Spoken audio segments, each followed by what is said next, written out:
Hey everyone, and welcome to another lesson of Azure Functions University. This time we're talking about HTTP triggers and in TypeScript. My name is Mark Duiker, and with me is Christian. Hi there, Christian. Hi, Mark. My name is Christian Lichner. Yeah, I'm supporting you here now for the TypeScript the second time now. Exactly, yeah, because you already did a dual functions TypeScript one, which went very well. So thanks for helping out with creating content for this lesson. So I'm very much looking forward to that. Before we dive into the lesson, as usual, I'm going to share my screen and show you all of the lessons that we have now. So a long time ago, we already did the HTTP trigger lesson for .NET Core. So now we're doing the TypeScript one. And for .NET Core, we also have blob triggers and queue triggers. There's a deployment one, which is a language agnostic. And then we have also for .NET Core table bindings and Cosmos. Then for TypeScript, the first of the dual functions, but more will be coming.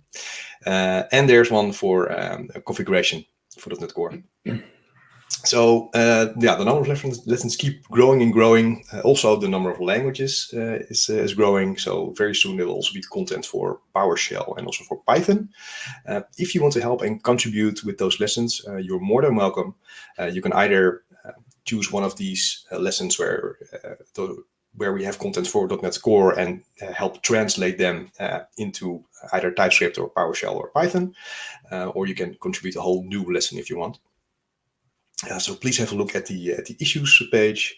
So we have quite some content requests already for different topics, but not all of them have been assigned to someone. So feel free if you want to chip in there.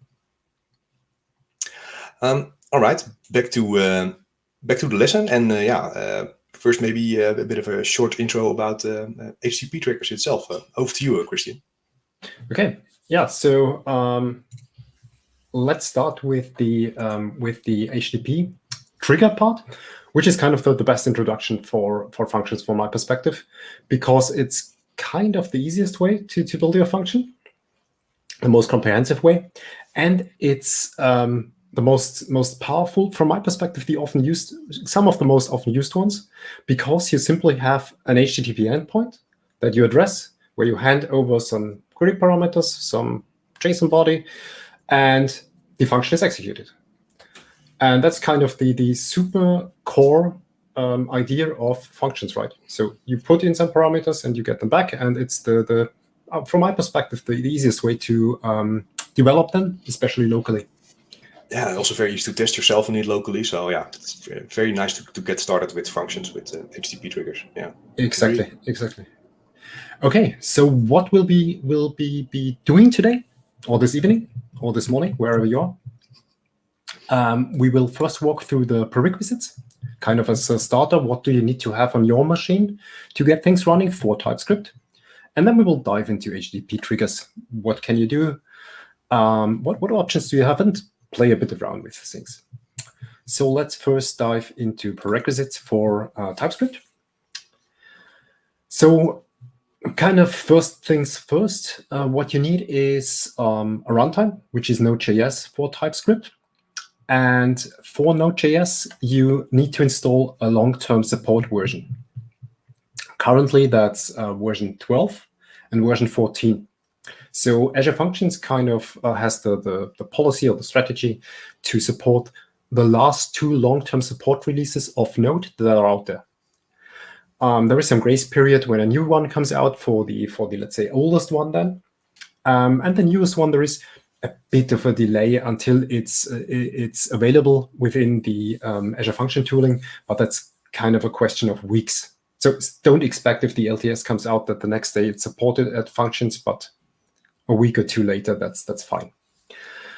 With Node.js, you automatically also install the Node Package Manager NPM, so you're good to go to install packages.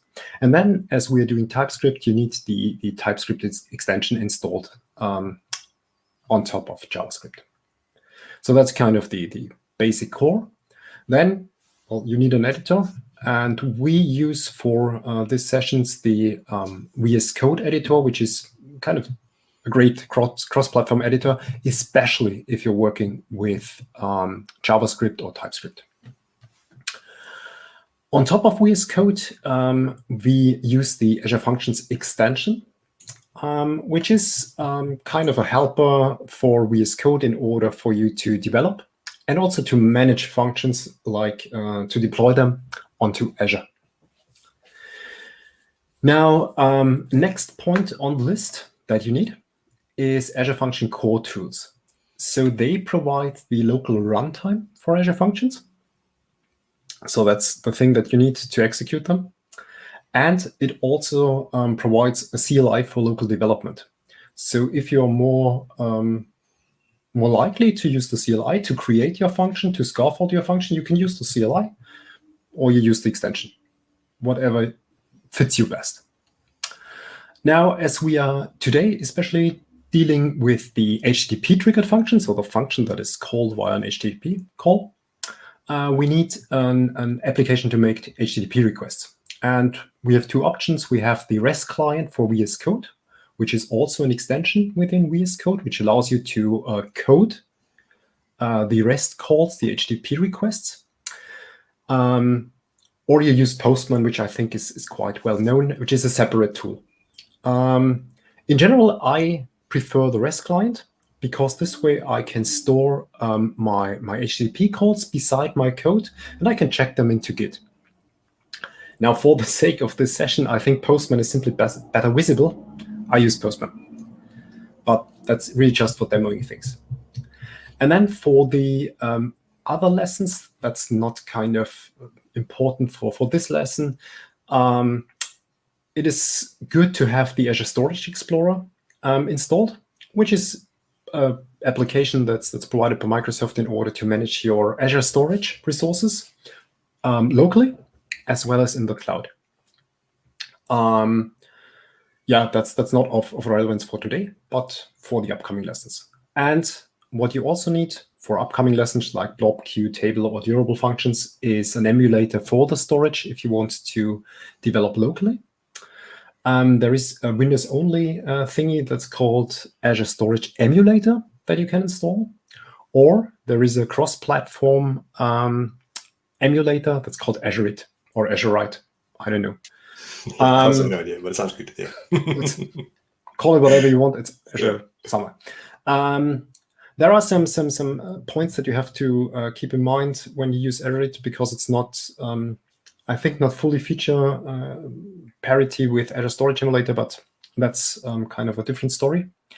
And as we have one session from the deployment area, you need the Azure CLI to have a command line interface to interact with Azure. That's basically it for the tooling part and setting up your workspace. We have also some section down here that describes how to create the folder structure. This is kind of a proposal. So you can create those folders, you initialize the Git repository.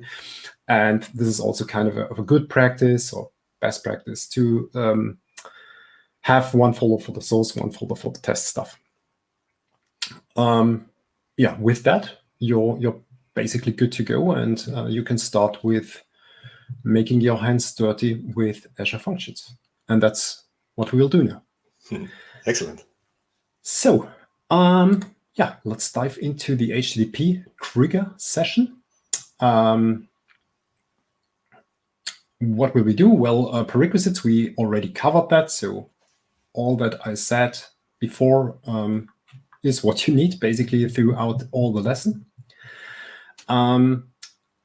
Let's simply start with creating a function app and see where the journey of HTTP triggers guides us to. Let me put that over here, and I will open up my VS Code. So what do I have? I have an empty directory that's called azfunc_uni_http. Nothing in there. And I opened my VS Code exactly in that directory. Now, what we will do now is we will create one basic HTTP triggered function. And we do that via the Azure Functions extension that I have opened up here with the Azure symbol. And we will create a new project. So a new function project, which is kind of the umbrella for all the functions that you want to create within a specific project. So I click that one. And the first thing that it asks me is whether I want to store my stuff locally. It proposes, of course, the directory where I opened it, so that's fine. And we select the language, TypeScript, makes sense. And then we can select a template for our first function.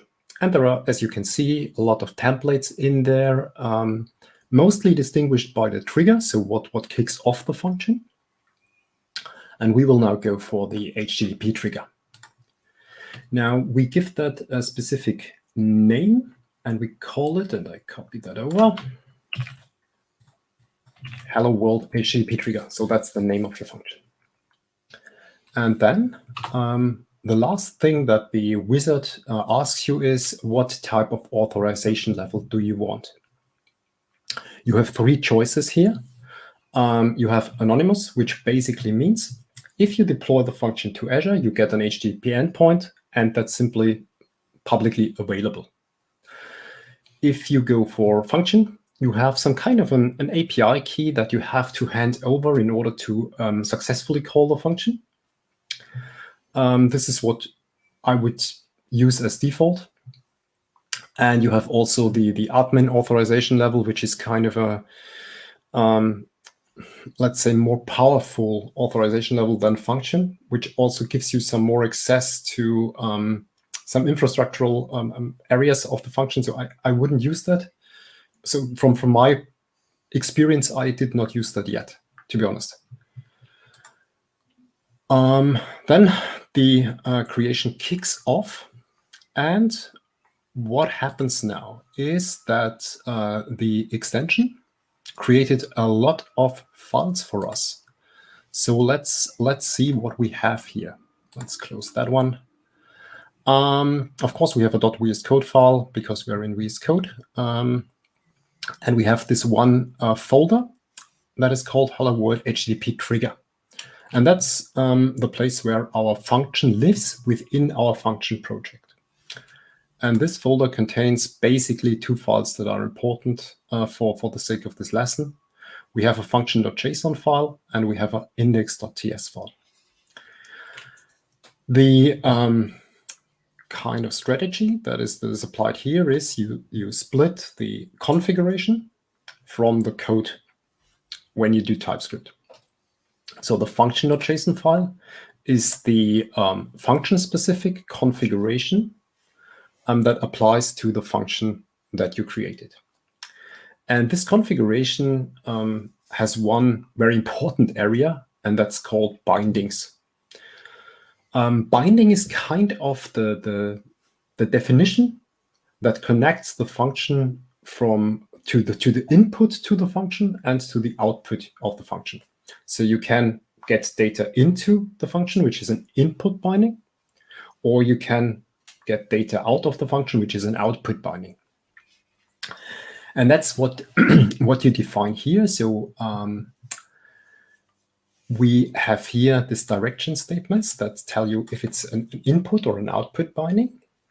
And you have always here this name thing, which defines the name of the data that is handed into the function, or that is that you can process and give out of the function. Now, there is one special type of input binding, and that is the trigger binding. The trigger binding is the stimulus, the trigger, the thing that fires your function.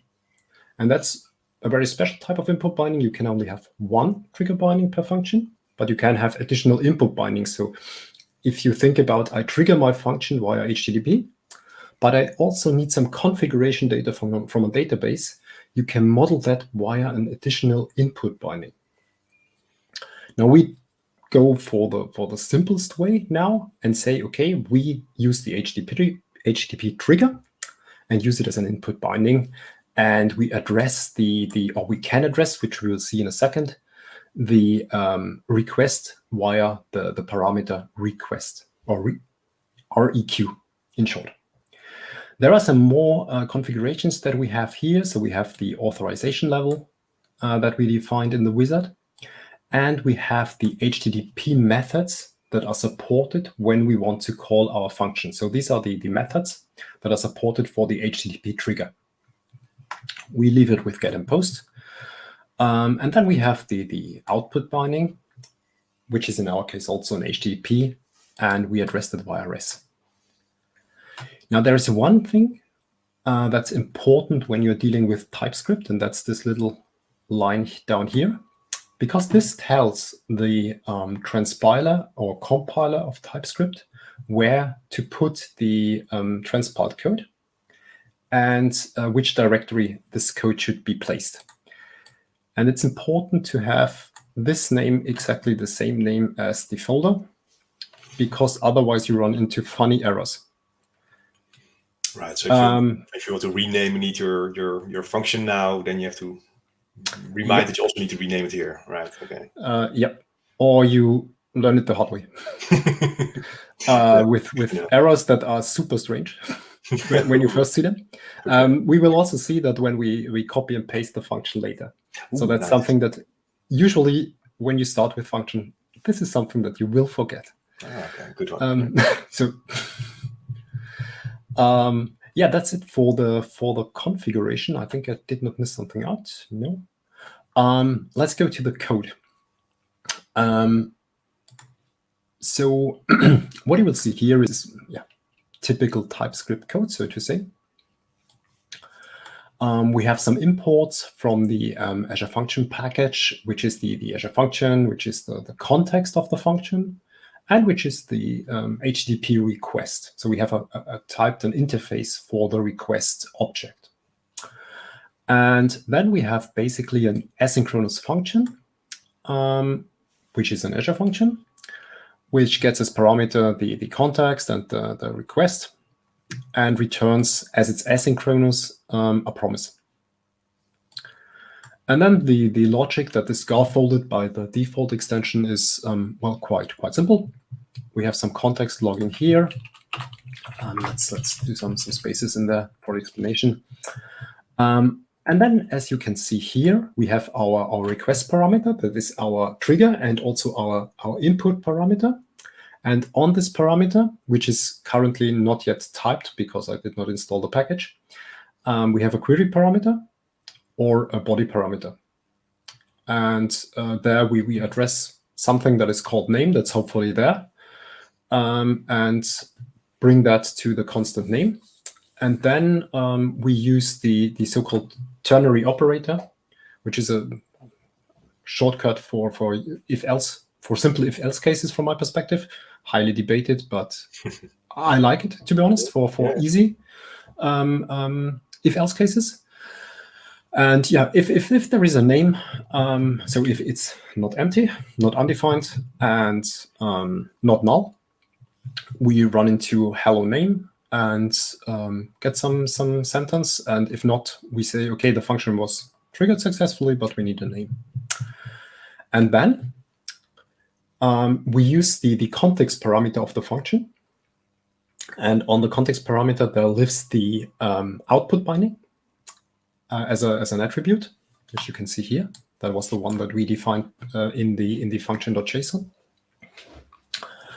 And we simply attach the body via the response message that we created here. We do not have to specify the status as long as it's 200, because that's the default status.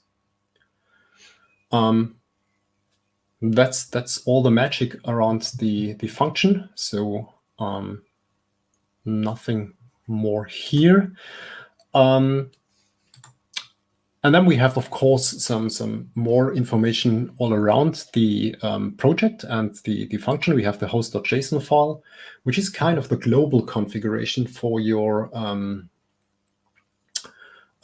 function, where you can define, for example, something like the application inside settings that you want to apply when you deploy it. Like here, we have a very reasonable setting for HTTP triggered functions, which is sampling. So sampling is set to true, and we exclude requests because otherwise we will run in really a lot of data in the application's inside component. And then there is one additional thing that's to the best of my knowledge, specific for all languages that are not .NET based. And that's the extension bundle mechanism. So within that, I'm not a .NET guy, but to the best of my knowledge, for .NET, you install the stuff via NuGet packages that you need in order to deal with special bindings or with some special extensions that you need within Azure Functions. Yeah, correct. Yeah. For all the other languages, you have a concept that's called extension bundle that handles the dependencies for you. So Microsoft provides those extension bundles in a prepackaged way and drags them into your function when needed. So for example, if you do not HTTP triggered functions, but Cosmos DB triggered functions, then there is an extension for that. That's cool because that's quite modular. That's very good for Microsoft to maintain. And you do not have to care about that. Having said that, there might be some latest and greatest stuff that you want to use that is not within the extension bundle. Then you can also install that via the function CLI, which then ends up in a NuGet package that you install. That's possible. But for usually the extension bundle is enough for you to use. Especially if you're beginning, you probably don't have to worry about it. But if you want to use the latest of the greatest parts, indeed, and then you might run into things that are not there yet. Yeah. So durable functions are a very good candidate for making use of the func install command. Right. Yeah, actually, that's definitely an advanced area. Yeah. So that's nothing that we will cover today. Then we have the local settings.json. That's kind of your local app settings that you can specify here. You can define like the environment parameters that you want, environment variables that you want to inject into your function. That's all the stuff that is living here. That's kind of the, let's say, counterpart of the app settings that you have within Azure if you deploy to Azure. We do not need to make any changes here. Because functions work runtime as node, that's by default set right. So, and we do not need any storage. And the rest of the packages, I mean, there are kind of Node and TypeScript specific. So we have the package.json file, which is the manifest of your project, as usual when you deal with Node, where we have our name in there, and we have some predefined scripts. That's quite cool, quite handy. And we have all our dependencies in here, also predefined. And the last file that I want to stress, because proxies, I think, is a more advanced topic, so we will not dive into that one here, is the tsconfig.json file that comes also predefined for you. So with the compiler options for your TypeScript transpilation. So as you saw from the package.json file for the build, we use TypeScript. So we do not use Babelfish or something like that. So you go with the vanilla TypeScript. And here we have the compiler options. And what's important here, we have the source map by default set to true. So you can debug directly from your TypeScript files. Usually that's fine. If you have some specific dependencies that do not support, let's say, the CommonJS module system, then you have to change something here. But that's not function specific. That's usual business in Node and TypeScript development. So I hope I didn't forget anything, but I don't think so. At least the names are there. Okay, so what do we do first now? First of all, we have to get rid of this red little thingy. And that's npm install. As you saw within the package.json, we have the dev dependencies in there. Yeah. Could you make this a tad bit bigger, the terminal? Sure. Yeah, perfect. Thanks. Okay, great. So we have 2 packages installed now. As you can see here, we are now good to go. And as you can see here, we have now the thing why we do TypeScript. Cool. Because we have all the information there and we have the typing now in place. Now, the first thing that I do usually, because I might make errors at design time, I run a build to see if, well, at least the TypeScript transpilation runs through, and it's good to go. What you see now is we have this dist folder now, where we have our JavaScript file, and we have the mapping file that allows us to debug from the TypeScript file, because the debugger now knows if I set a breakpoint in the TypeScript file at line 15, that's line probably 472 in the index.js file. JavaScript, right. Yeah, something Okay, like cool. that. Yeah, then let's do it. npm run start. Let's start the function. This does again a build, and then it executes the func start command. And yeah, what we see here is we get a list of functions in our function project. Currently, we have one. We see which HTTP verbs or methods are supported, and we get the endpoint where our function is living. And I will copy that one here, enter that one here, well, and probably send the get and see what happens. And what we get is the expected message. We did not pass any query parameter. Its state is 200. That's kind of okay-ish, because, I mean, we called it the wrong way. Yeah. Now let's put in a query parameter for the get method. Makes sense. We should call it name, and we send it, and perfect. Yeah, cool. We get our personalized way. Now we also support the post method, and we said, okay, we can also use the body. So let's go to post. We put in a body, which is JSON, and we put in a name, and we say this is Mark. And we send it, and yeah, we're good to go. Cool. So that seems to work, and that's good. As you can see here, there's some default logging in there. That's something that executed. You also see the context.log that we have within the code. Just this one here. Yeah, right. Yeah. Everything's good. Right. Okay, let me switch back to this little guy. Yeah, we made our first durable, our first function. Right. I have one question. You now started via the terminal, like npm run the start. Can you also start it from VS Code? Yeah. You can also start it from VS Code. You just have to press F5, which fires up the debugger.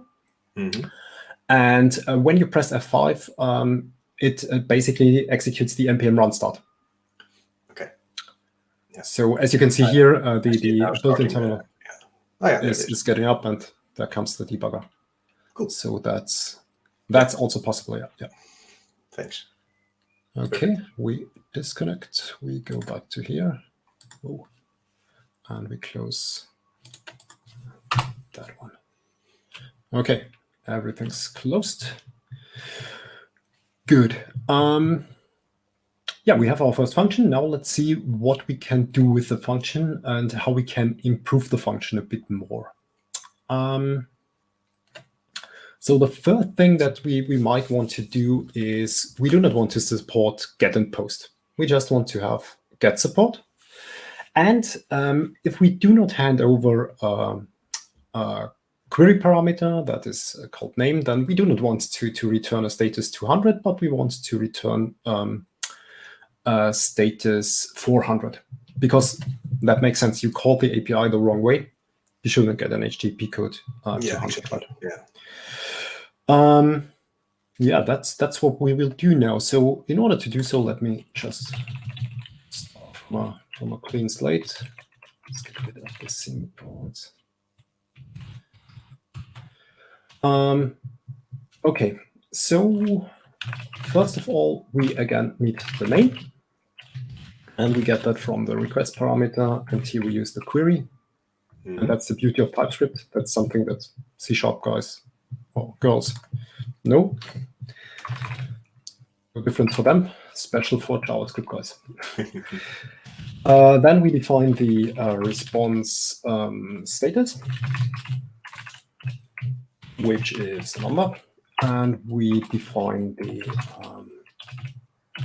response message, which is plain string. That's fine.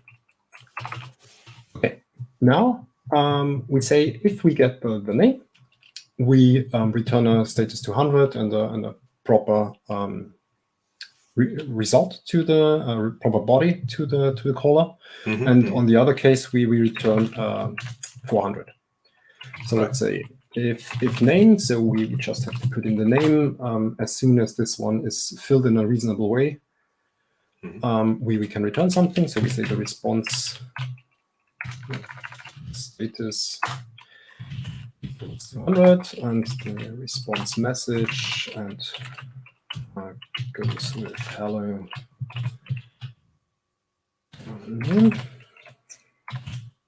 I think. All right. Too much typing. After 8, that's not good. Was the dollar inside the brackets or outside the brackets?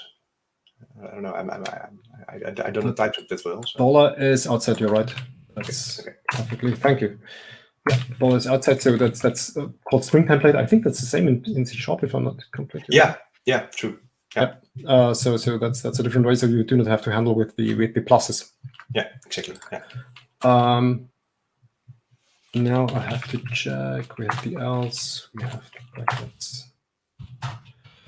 And in the other case, we want the response status to be 400, and we say the color. Do something different next time.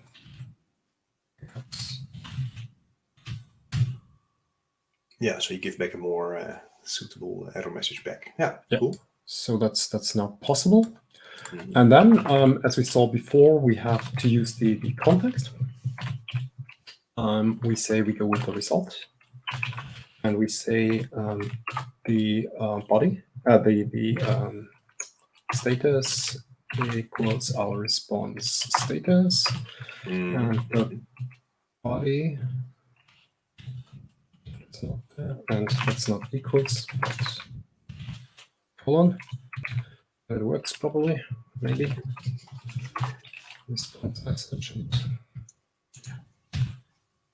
That looks at least without red curlies underneath. Yeah. So yeah, that seems to look like the stuff that we want to have. So we now we now want to support only get. So we just listen to the query parameter. Or we just take the query parameter into account and we distinguish into the if else. So that's fine from the code perspective, but the configuration also helps us there to not have to mingle around. If there is a post request, what do I do then?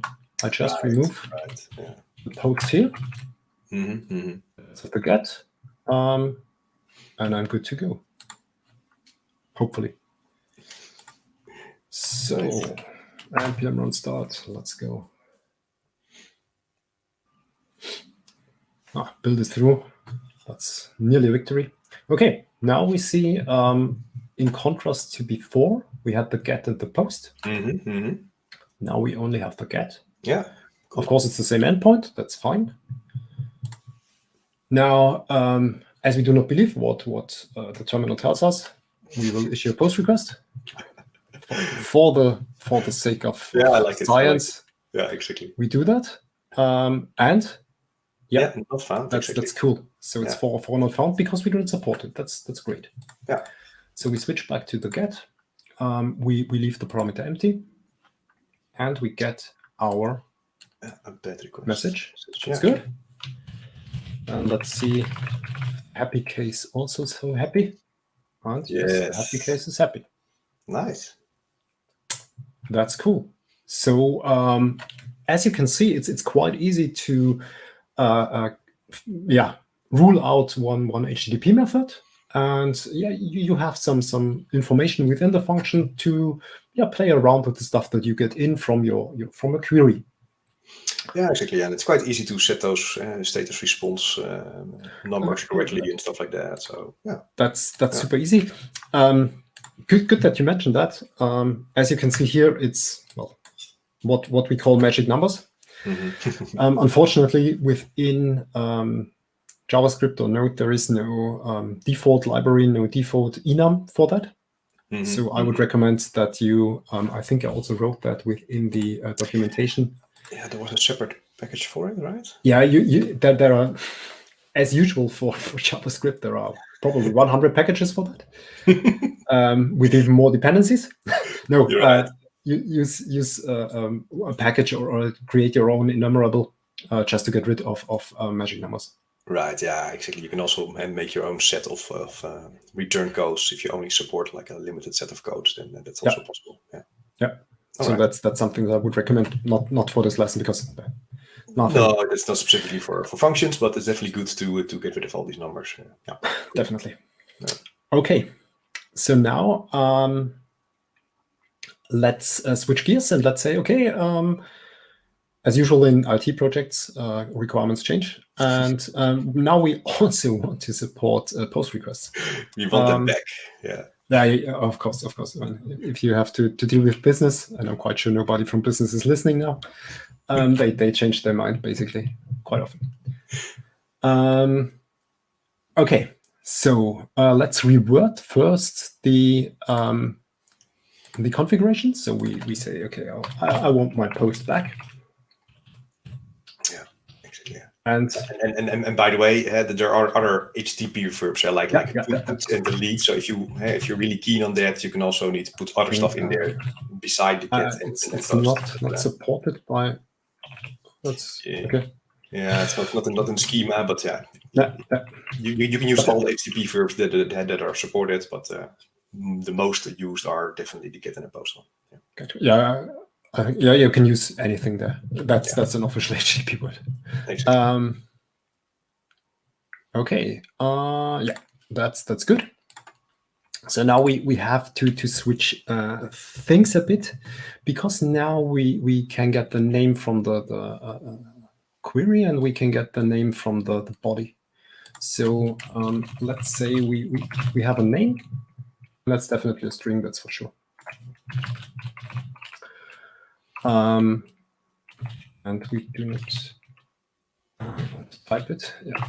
So now we have to distinguish: do I get am I within a GET request or am I within a POST request?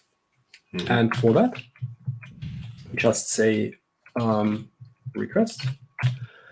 And as you can see here, we have a lot of information on our request object, like the URL, the headers, and the method. Cool. Yeah. That's exactly what we need. And what's cool now is, due to the typing, I have now all the verbs there. Oh, perfect. Yeah. So even if that looks like a magic number or a magic string, it is not. Cool. That's great. So we also have an else if, right? Where we say again request method. Nope. It's a bit too eager in suggesting stuff. Too motivated. Method. Don't you like? Oh.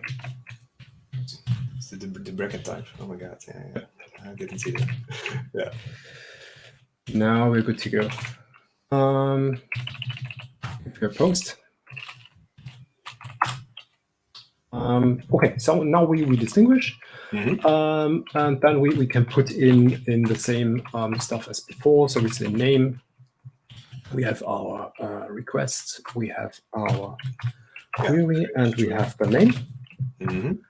And on the other hand, we have. Well, here now we have to distinguish. we have to get it from the body. So we have to say request.body.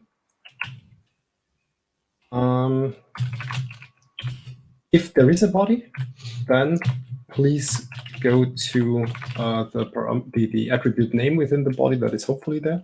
Okay. Because otherwise we would run into an undefined, or we would not run. We would run in the else case because it's undefined. So that's not what we want. Yeah. So that's one thing. That's the second thing, and I think I also was nice enough to adjust the message. Yep. So always inform the caller what went wrong. Exactly. Yeah. So maybe you would, in real life, you would probably also adjust the response message somewhere dependent on the call, probably, because now we again have kind of telling the caller whatever you did something wrong. But we do not exactly tell you what. Yeah, with that, I think we're good to go. So you get information from the request method to decide where to get the name from. Exactly. And there you determine if there is a name, and that decides then if it is 200 or 400. Cool. There is a difference to the logic that we implemented before. We just now made use of another information that we get in for free due to the HTTP trigger. So that's great. Cool. So let's start it.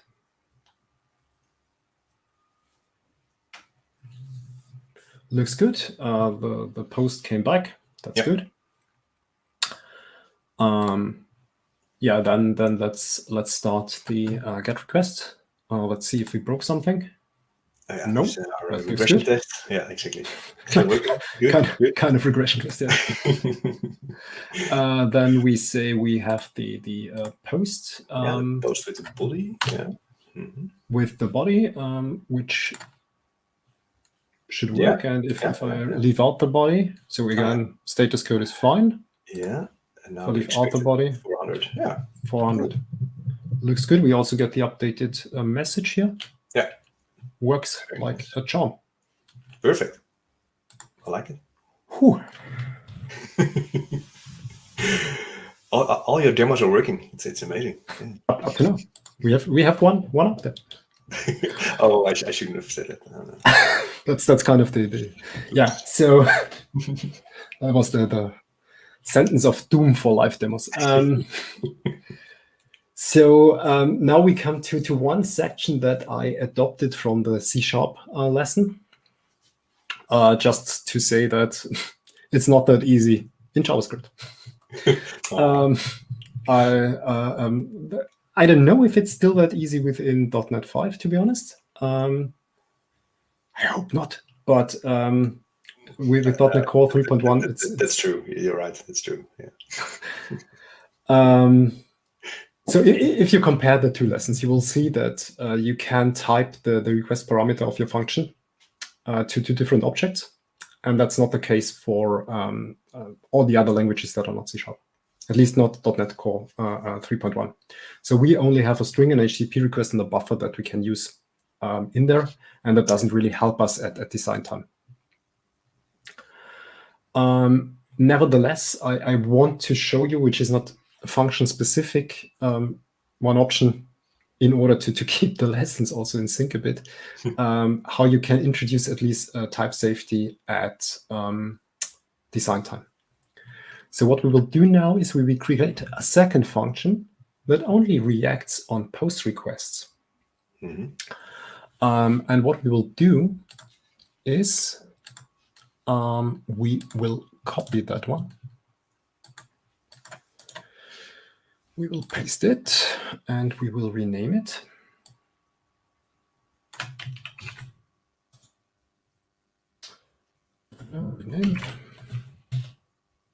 And now, if you remember what I said before, there's one thing. Another file, right? Right. That you must not forget. Right. Yeah. Okay. Basically, now that there's nothing evil that can happen from this moment on. Okay, that's good. That's good. That's kind of the biggest hurdle that you can jump over when you copy functions. Yeah, right. Yeah. Yeah, so we say we only want post, so we just put in the post method. That's the first point, and then we go to the index.json file and adopt that one. As we only use the post method, we can basically get rid of that one first. Yeah. Of course, now we get some errors, but that's okay. And now what you can do is you have, so let's put it that way. There is no silver bullet to map a JSON body of an HTTP request to a TypeScript object. There are a lot of different ways to do that. And there are very fancy ways to do that, and they're very powerful when you do production grade code, like TypeScript decorators, for example. As we do not do a TypeScript lesson today, but Azure Functions lesson, so I will go for the kind of brute force way by simply doing a cast to an interface. So what I do is I define a simple interface that's called person, which has one attribute, which has the name string, which has an attribute called name, and that's a string. Right. And what I do now is I say I have a person, which is the type person, and I take my request and simply move my body on top of that. So I cast my body, my JSON object, to this person thingy. We make use of the flexibility that comes with JavaScript and say, hey, we throw that at you. Just, I mean, anything is an object within JavaScript. So just what should go wrong? Interesting. Yeah. That works kind of. As I said before, there are really, if you Google that, mapping HTTP bodies to TypeScript objects, you have something to do over the weekend. Okay. I promise. So what we have to do now is, of course, we have to make the same stuff that we did before. So we have to check if this is not undefined, because there is nothing that enforces you to hand over the body within the request. And then what we have now, of course, is we have the type safety during design time. Yeah. So now within all our code, we have that information. Yeah. Especially if you work with a bit larger objects and larger JSONs, then it would be very nice to have this bit more type safety. Then. Exactly. If you have a flat JSON object, then this interface mapping works fine. If you have nested structures, like arrays within the JSON object, you have to think about a different way. Right. Okay. But be assured there is an npm package that will help you. Cool. Okay, let me shortly check. That should be the way. Yeah, everything's fine. I can save it.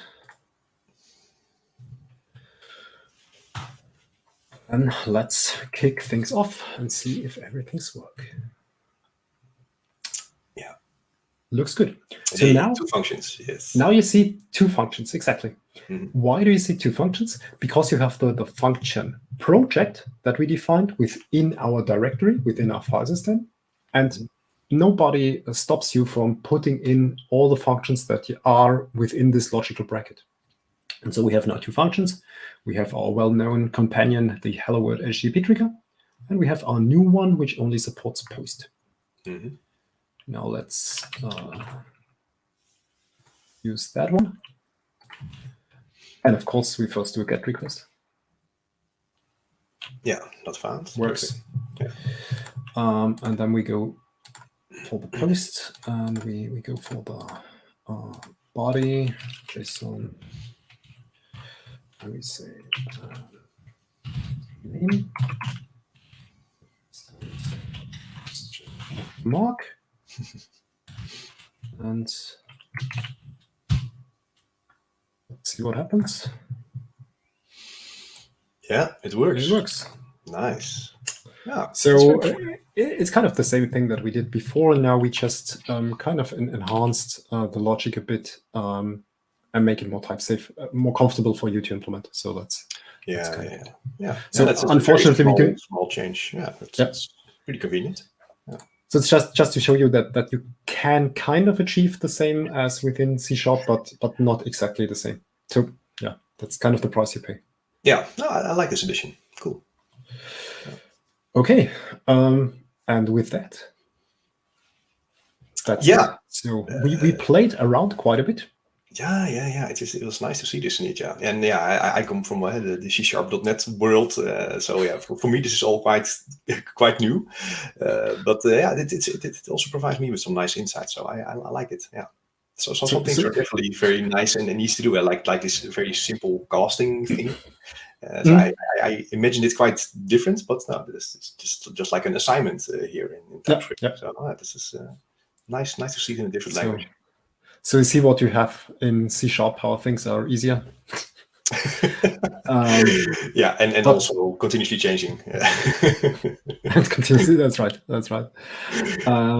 Yeah, so if you want to make your hands dirty yourself, of course, we have more info. We have a link to the official documentation that is really good from my perspective. Yeah. And we also have a homework if you want to not only go through the lesson, but you can also make your hands dirty by yourself it's kind of a prominent example nowadays. Create an HTTP triggered function that returns your resume. Yes, yeah, exactly.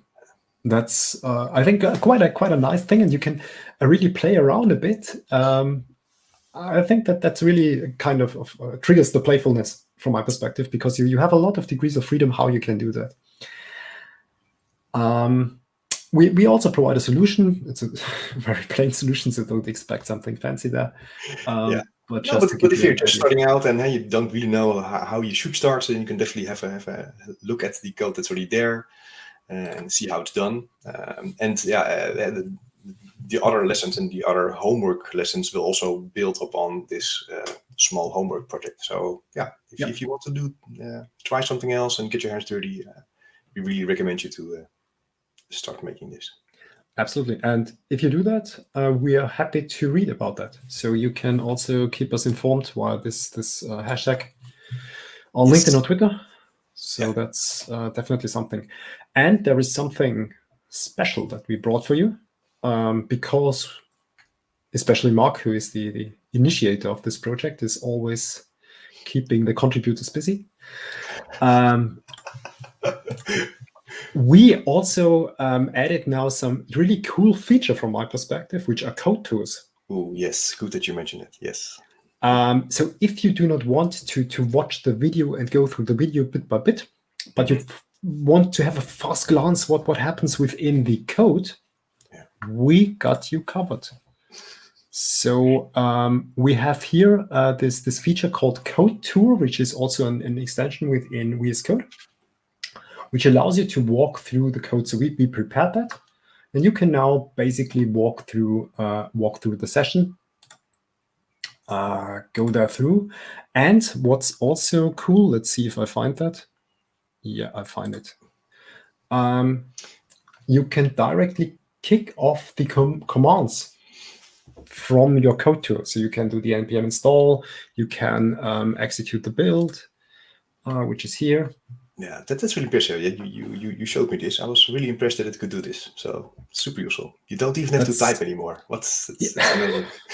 So you as a consumer don't have to type. We have to type a lot. but that's kind of, I think everybody learns different. Everybody wants to wrap his head around the things in a different way. So that's kind of a nice addition from my perspective. Yeah, you can indeed, if you clone the repo, the link is down below. So if you clone the repo and open the folder in Visual Studio, it will pop up a message from, okay, we detected that it uses the CodeTour extension. So please then install that extension.